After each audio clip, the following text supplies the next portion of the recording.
This is Bruce Cook, and this is possibly one of the last Superhot pepper plant growing updates. So I have finally gotten everything transplanted out of those quart-sized containers and into their final containers, which are 1-gallon containers.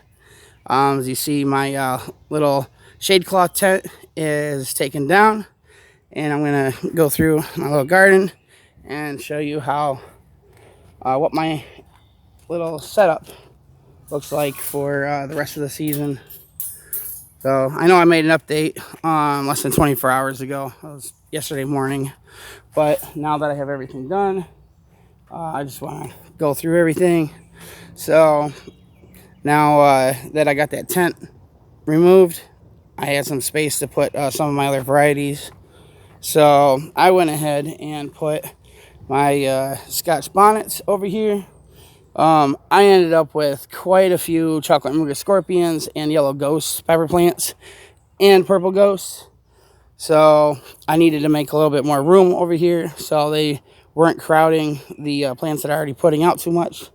So I moved my red Scotch bonnet plant from being over here to over here.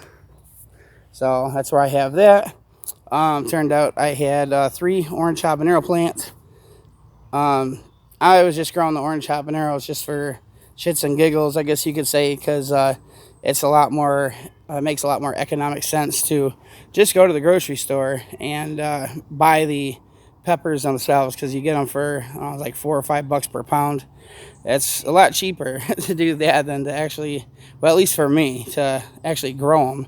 But I just did it for the fun of it. So, anyways, there's my orange habanero. Here's my ahi, Ricardo ahi largo. That's what they're called. So that's where I got them. And you probably notice I have a bunch of like 1-gallon containers for like tea and milk. Well, most of them are all from tea because that's what I drink. And that actually worked out pretty well.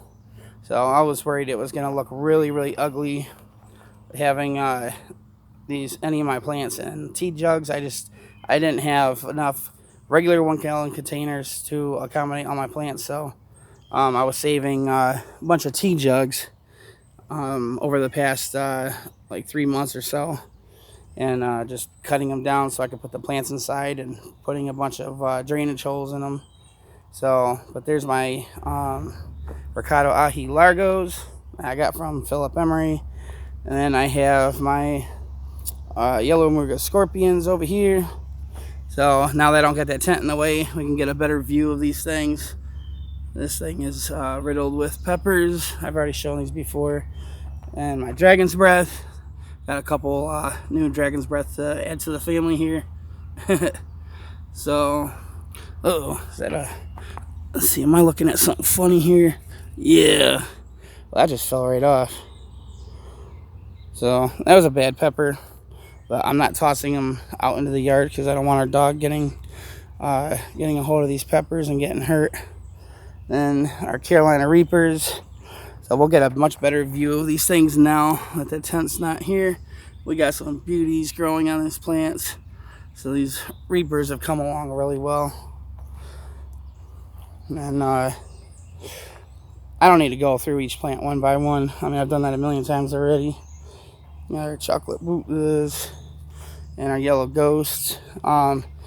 Yet another plant had to get situated somewhere else, and that was there was a plant that was putting out what looked like Nagamorich peppers.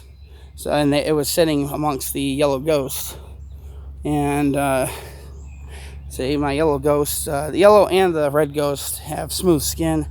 And these ones were putting out peppers that were shaped like this, real bumpy, and it resembled the Nagamorich.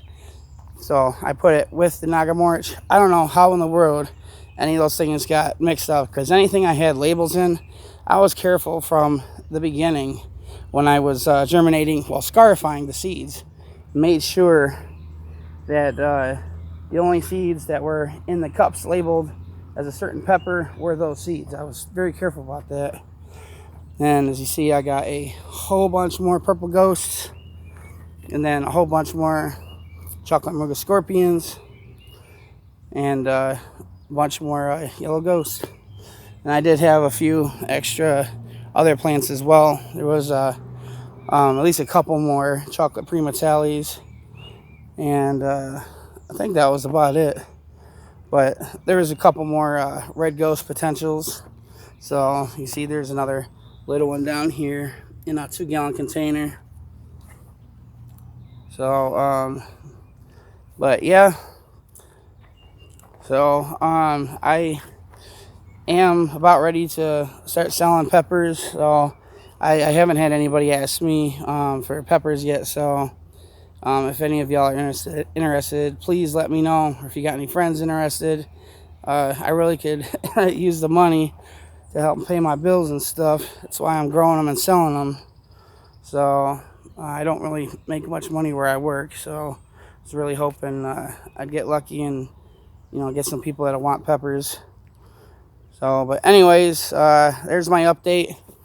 Maybe in a month or two, when I have a ton of ripened peppers on all of the plants, when this garden has a whole bunch of color to it, with all the peppers once they're ripened, I'll make another video. But yeah, this is it. This is my little layout here for the 2023 season. So not bad. This is my 4th season growing, and this is what I envisioned the first season. This is what I envisioned my grow season to look like, and it took me 4 seasons to get here.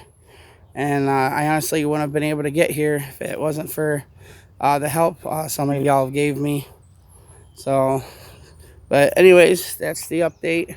I think I said in my Lucifer lemon pepper eating video that my next pepper that I will be eating on video will be, it's going to be either the Nagamorich or Purple Ghost. I do have some Purple Ghosts that are about ready to be picked. That one could possibly be ready.